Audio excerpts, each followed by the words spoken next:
Let's take a look at 3 weird factoring cases you may encounter. You might see difference of squares, greatest common factor, or ones not set equal to 0. Let's see examples of each of these and how to handle them. For difference of squares, you know this is what you're looking at if you see 2 terms, both terms are perfect squares, and there's a minus sign. Each of the 3 examples below are difference of squares. 2 terms, both are perfect squares, and there's a minus sign. So if we take a look at the first one, x squared and 4 are both perfect squares, but you could also think of it as x squared plus 0x minus 4. So think of what are 2 numbers that multiply to be negative 4 and add to be 0. Oh, well, those should be positive 2 and negative 2.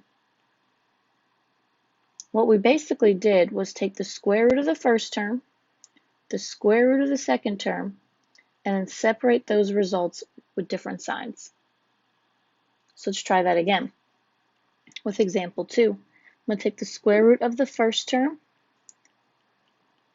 and then take the square root of the second term, and separate them with opposite signs. And you're done.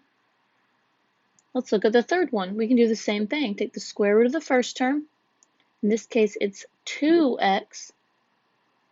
Take the square root of the last term and separate them with opposite signs. Let's take a look at the second type we might come across, greatest common factor. Look for the x squared has more to it, like a coefficient or a larger exponent. And all of the terms will share something. They'll have something in common. Let's take a look at the first example. I see that my x squared actually has a 2 coefficient. So, let me see if all the terms have that 2 in common. Well, it looks like 2, negative 8, and negative 24 are all divisible by 2. So let me go ahead and pull that 2 out and divide my terms.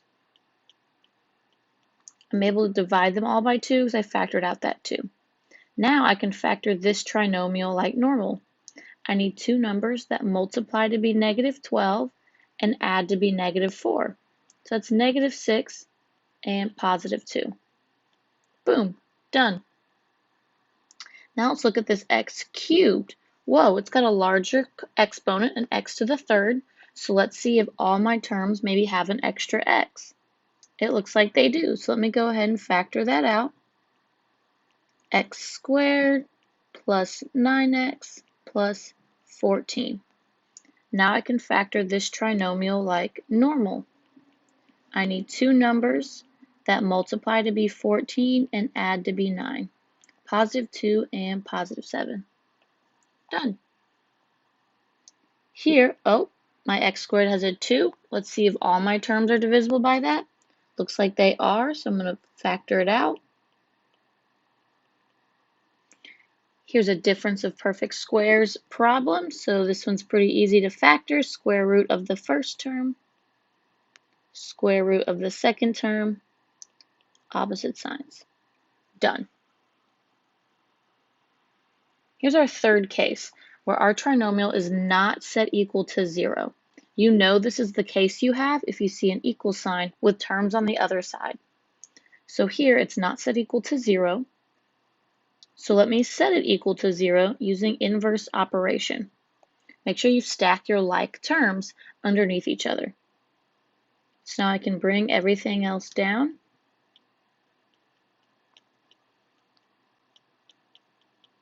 And factor this trinomial like normal. Give me 2 numbers that multiply to be negative 24 and add to be negative 10. Oh, that's negative 12 and positive 2. Done.